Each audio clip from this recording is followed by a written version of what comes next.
Hey everybody, this is George Brasher with Shakedown of Thunder Sports, and you're about to watch the two Irish brothers. Go Irish. They give it to Bettis. He picks up the first down again and a touchdown. Unbelievable. How's it going, everyone? I am Sean Moriarty. I'm Benjamin Walters. Welcome in. And this is the Two Irish Brothers show. But more importantly, it's game week, Ben. We are less than 2 days away from the Sugar Bowl. Yep. 48 hours. And What's about 48 hours from record time, if you want to be really technical. good Lord, don't piss off the audience. Come on. My goodness. Well, does it seem real? Does it seem real to you? Because, it doesn't seem real to me. No, it doesn't. It doesn't. I just, we got past Indiana in the first round, and now it starts to really get real here in the second round, in the quarterfinals. Mm-hmm. And more importantly, we get a third chance here. Now I know it's the fourth chance overall, because this will be the fourth time that we played Georgia in overall history, but I'm talking in recent history. Yeah. Played them in 2017 at home, got beat. Played them in 2019 down in Athens, got beat. So we get another chance at the Bulldogs. Yeah. And and I'm excited about this because this is one of those games that only comes around once in a lifetime. Thankfully, you have the playoffs now to where we get a chance to see this again. Yes. Yeah, it's absolutely incredible. And we get our third chance against Georgia. But let's not forget that this has been an extremely close matchup between these two squads. Yeah. If you go all the way back to 1981, where we played them in the Sugar Bowl for the first meeting ever between the two schools, the final score was 17-10 in that one. Then South Bend, 20-19 in that one. And then Athens, 23-17. So, and in those last two matchups, in this home and home that we had with them recently, the Irish had the ball in each of the last drives of those two games. Yeah. I mean, because I remember 2017, we were driving, had a chance to go down, possibly kick the game-winning field goal. What happened? Turnover. 2019. Well, and you have to remember, that turnover was a blindside tackle. Well, right. Fumble, and Georgia recovered. Well, yes. But still a turnover nonetheless. Yes. And that was a huge, In 2019, no pun intended, it was just a dogfight. We just came up three games really were dogfights. I'm talking about just in the end. It was just a dogfight. Yeah. Georgia's defense came up big and made a stop, and that's all there was to it. It was just a hard fought finish to the game. And Cole Kmet gave Georgia absolute fits. Yeah. Absolute fits. So needless to say, we are very capable of competing with this team, and we're capable of beating this team. Yes. But just every single time to this point, we've come up short. Hell, going back to 81, like you started to talk about, it was the Herschel Walker swan dive. Right. So all these games we've had the opportunity to win. We just haven't been able to finish it off. Right. But we get yet another chance to try to break that streak, and I think we're very capable of doing it. However, I'm not gonna trash this Georgia Bulldogs team, because they are a very gritty team that knows how to win. The second part of that sentence nails it. Georgia knows how to win. They have it figured out. Kirby Smart has instilled this no quit, doesn't matter where you are attitude and belief system in the Bulldogs that makes them extremely hard to beat. So, yeah, we got our work cut out for us. And in my opinion, and I'll say it right now, this is the best team we have seen up to this point. Oh, without question. That's a no-brainer right there. No ifs, ands, or buts. So we cannot. No, we cannot. Even with Gunnar Stockton taking the snaps as quarterback in this one, we cannot take Georgia lightly. We can't. Because if we do, it's a blowout in the wrong direction. Well, I mean, look at what happened. The only time we've lost this season, it was because we took the team lightly and it came back to bite us in the ass. Right. And yeah, you're absolutely right. We take anything lightly against Georgia, they're kicking the absolute crap out of us. There's no question about that. But I will say this, going back to Kirby Smart for a second, the fact that he's found the winning formula is an understatement. Yeah. I mean, because they were in a streak, they were in a losing streak just like we were as far as national championships go. They hadn't won since 1981. Kirby Smart led them to not one, but 2 national championships. Back to back. Yeah, back to back. And they were going for a three-peat. They were going for a three-peat. And, and then they let the world know because they absolutely decimated the Seminoles in that bowl game. But, it's Georgia is the cream of the crop. And the gold or platinum or whatever standard you want to say, they are that. Well, put it this way. Unlike Indiana, they have room to talk shit. Oh, yes. Well, Georgia fans, yes. I mean, their suffering went on for a long time, and then they got to that mountain. And they got to the top of the mountain. Yeah, and they feasted while they were up there. Yeah. So, and this year has been impressive. Georgia's schedule, people were like, well, who did they really play? And yada, yada, yada, all that jazz. But you play at Alabama, at Texas, at Ole Miss, Georgia Tech almost got you in overtime, at Kentucky, Clemson to start the season.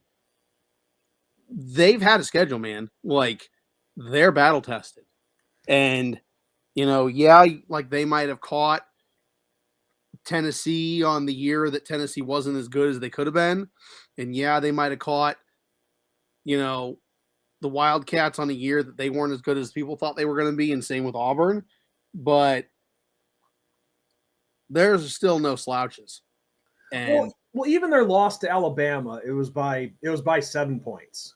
The only bad loss with Georgia, if you will, was the one to Ole Miss. Yeah, that was a double 28-10 loss. But once again, on the road, hostile environment, Ole Miss, for whatever reason, they always have that one game a year where their stadium goes bonkers. They pull the upset. They did it to Alabama a couple times against Saban when Alabama was going for titles. They're just one of those God killer teams that, has that one good game. Well, and I said about Ole Miss because freaking Lane Kiffin can cry a river. But yeah. So, as BVD would say if he was here, oh yeah, Lane Kiffin, it's time. Yeah, it's time, mother effer. Yeah. but looking at their schedule, I mean, some of their victories you could look at, like Georgia Tech, for example, and Kentucky. You could say, oh well, they barely won those games. Well, yeah, I'm not saying there's not truth to that, but the bottom line is when you're in a tough situation, and if you're a good enough team, you find a way to pull out the win. And they did. Yeah. And they did. And that's the thing. And yeah, I have nothing but admiration for Georgia. And we have to come into this very much focused and very prepared. Well, and being completely honest, Ben, the Bulldogs have won a little soft spot in my heart because of all the good people that we've met in our time doing YouTube. Like Magnum, he's a good dude. Chess, I haven't talked to him recently, but he's always seemed like a good dude despite issues we had at first. But really, I mean, aside from really one person out there, I've never met a bad Bulldog fan. Right. Even when I was down in Athens in 2019, they all were very welcoming. They were very respectful. I mean, Georgia's loyalty runs deep. That's the thing too. They're one of those schools that they haven't always been really good. They've had their years, like the Herschel Walker years, they were good. And then they had a few years with Mark Rick, where they were pretty damn good, with Matthew Stafford and Mohamed Massaquoi and Noshawn Moreno, like they had some good years. But, Georgia fans, they're not a spoiled fan base, if you will. Southern Cal is a spoiled fan base. They've been good for so long, and they've always been right there, and they have an arrogant attitude about themselves. Yeah, that arrogant vibe is definitely there for sure. And one of the many reasons why we beef with them. But then you come up against a team like Georgia, who, even though they're having crappy seasons, they're still filling their stadium. Their fans are still loyal. There's still that diehardness around the fans. It's that unconditional love. Not a wishy-washy kind of fan base. So nothing but admiration, Yeah. So yeah, we have to be focused. And this is a tale of two different teams. Big time. Georgia loves to air it out. And in typical Notre Dame fashion, we love to run. This, the stats don't lie. Jeremiah Love has over 1,000 yards. So Georgia's leading rusher has 700. Yeah, so, yeah. But right behind him, you have the Nate Frazier's the one that leads it, but right behind him is Trevor Etienne with 571 yards. Or, I'm sorry, I got the receiver and running back confused. The leading receiver has 700. Yes, rushing 634. Yeah, so you got basically a nice 1-2 punch here. But they do have and that's what we're going to have to be ready for is the defense. I'm not worried about our defense. I'm not. Like, we've had some key injuries. Like losing Benjamin Morrison was awful, but we've had that step up. And then we just lost Riley Mills, which is awful. But I don't think we take a step back. I really don't. This is not a defense that needs to worry about it. Now, the offense is what I worry about. Keeping Riley Leonard upright and protected is the big key in this one. Well, you kind of beat me to the punch a little bit because, like most games, all starts in the trenches. This one's no different. We win. I think if we win the trenches battle, we win the game. And it goes into what you were saying about keeping Riley Leonard upright. But here's how I see this game going. See, Georgia, they have their flaws like every team does. Every team there has their weaknesses and their strengths. Now, Georgia has a very strong front seven. But even Magnum will tell you that in the defensive secondaries where they've struggled at times. Mm-hmm. And I think that's something that we've got to take advantage of. So Riley Leonard has to bring his A game when it comes to passing. And if he can't get it done, then and through the air, that is, then we've got to make sure that at the very least our running game is on its right top notch. It's on its A game. Firing on all cylinders, yes. Yes. But the run game is something that we have to keep going the most in this one. Because if we can't get, well, listen, it's bad to be one-dimensional anyway. We obviously we don't want to do that, but all I'm saying is if Riley has trouble passing, even if it's dink and dunk type stuff, if he's struggling with anything, could be a long day. But we have to be able to run on this Georgia Bulldog team. That's what I'm getting at. Yes. That's because the running game has been our strength all season long. That's been number one. Passing has unfortunately taken a step back to that. Mm-hmm. But we have to be able to open the holes up for our running backs and move this ball in the running game. That's an absolute must. If we're not able to get that going, there could be problems. I agree. I'm not trying to be negative, but I agree. That's how this team has been. Right. No, I agree. I totally agree. If our run game gets shut down, this game's over. Like, that's just the bottom line. Like, that's the key to beating Notre Dame right now, is shutting down the run game. And that was something that Northern Illinois did a pretty good job of. Like, let's be honest. Like, that's one of the key and big reasons they beat us. I feel like, though, Riley Leonard has come full circle, and he's become a great field general. And it's a way different Riley Leonard now than at the beginning of the season. But this is the biggest game that he has ever played in. Absolutely, without question. We're going into a hostile environment. Like, I don't care what anybody says. It's neutral site. No. Like, it's in the South. It's Georgia's territory. And Georgia has historically played very, very well in the Sugar Bowl. Like, I'll say it again. Georgia historically has played very well in the Sugar Bowl in New Orleans. So we can't get it twisted. Like, this is, you're going into their house. You're going their direction. You're going to face their fans, their crowd, not ours. There will not be the fans on your side like it was against Indiana. So we have to start fast. Like, we can't have the hiccup that we had in the Indiana game. That was the interception. And I know it was a very fluke play. The guy got his hand up right at the last second. Ball tipped up in the air.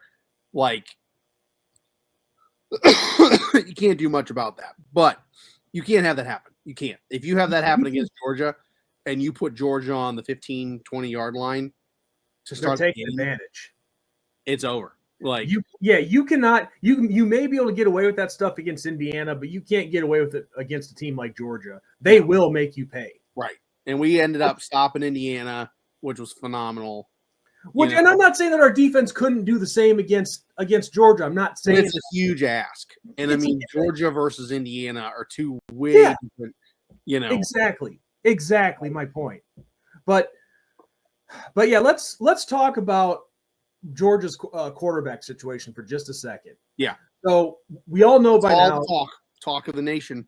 Yeah, Carson Beck, he's done. He's hurt. He's already declared for the draft. He's done. So, he's done as a Bulldog. Yeah, his career in Georgia's over. Now you turn to Gunnar Stockton. Now you look at this kid's numbers, and he's come in relief 3 different times this season. From, if I saw that correctly. Now you look at his numbers; they're not very sexy at all. I mean, when he came in relief in the SEC championship against Texas. You look at these numbers, 12 of 16, 71 yards, 1 interception, no touchdowns.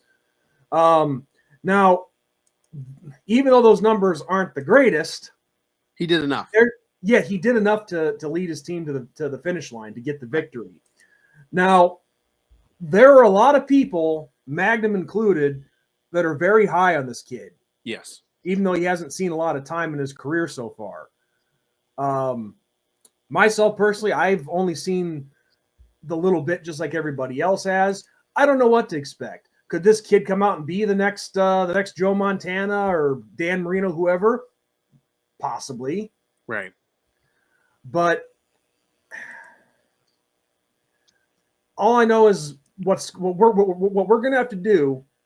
This Irish defense, they got to treat it like they're playing against Dan Marino or against Joe Montana or whoever. Doesn't matter. Yeah, this kid may be a backup, that he may be getting his first start here. You've got to make him uncomfortable. You've got to penetrate that. Again, goes back to the trenches. You've got to penetrate that Georgia offensive line and make Gunnar Stockton uncomfortable. Yes. Make him feel like he's a sophomore quarterback. Yes. Because you can't let the way that our defense played against Caleb Williams last year is the way that they have to play this year against Stockton. Exactly. So, you have to make him uncomfortable, flush him out of the pocket, because looking at his rushing numbers, they're not very good. Yeah. So you have to make him uncomfortable. I can't stress that enough. Yep. So we got to get that penetration, got to get that pressure. Our front seven is going to need to really step up big time if we want to win this game. Yep, I agree. This game will come down to whoever makes the fewest mistakes will win this game. Yes. And Gunnar Stockton, I want to add one more thing about Gunnar Stockton. This kid can take a hit. Oh, yeah. That hit that he took against Texas, and he just gets right back up. Kid shows how tough he is, but even tough guys can only take so much punishment.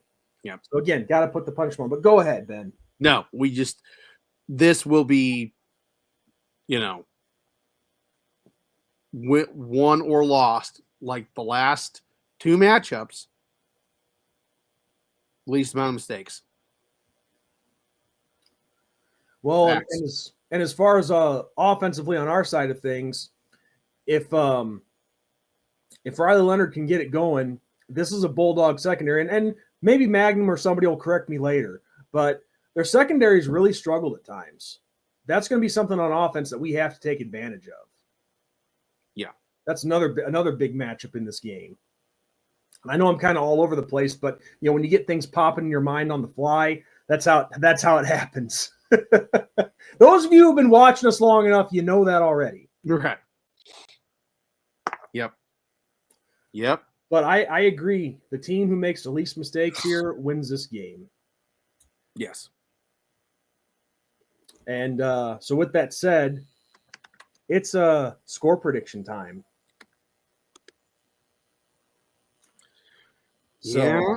So I think it's your go, bud. So like I said, this game will come down to whoever makes the fewest amount of mistakes wins it. And I feel like the Notre Dame defense is the defense of the year. There is no better defense that you're going to go up against than Notre Dame. And we get that key final turnover towards the end of the game to seal it. Notre Dame wins 24-21. We're in the same ballpark. It's our offense has been a tale of two cities, as we pointed out. The run game has definitely been better than the pass. It all depends what Riley Leonard can do. Can you get him going on the ground and a solid passing game? Can the running game step up to that Georgia front seven? And can our offensive line, which is very young, do a great job at blocking? But defense is up to the task. I'm confident of that. But I'll tell you this much. This is going to be a hard-fought game. This isn't going to be a double-digit victory. If it is, I'll be shocked. But I'll be happy if it is, of course. Don't get me wrong. But if we're able to take advantage of Gunnar Stockton's his youth and being inexperienced, really more inexperienced than youth, I should say, then I like our chances in this game. So I'm going to say Notre Dame 28, Georgia 20. I like it. It's going to be close. I have a strong feeling it's going to be close. But of course, if one side starts making mistakes, then it could be a long day for somebody. But yep. I think both teams are good enough to definitely compete. and it's gonna be a fight. It's gonna be a war. Yeah. So, with that said, everyone, there you have it. Hands down, the biggest game of the year coming up on New Year's Day, or New Year's night, I should say. And tomorrow night, we will be going. Ben and I will be going live with a couple of guests on this channel, and should be a lot of fun. So it's going to be 2 Irishmen and a couple of Bulldogs. So that will be 4:00 p.m. Central Time. Everybody, be on the lookout for it. But that's exactly why, as I said in the video that I did last night, that's why you subscribe and hit that bell icon for notifications. Yep. Mm-hmm. So, with that said, everyone, I am Sean Moriarty. I'm Benjamin Walters. And as we always end every video, good night, God bless, and go Irish, baby! Go Irish. Beat the Bulldogs.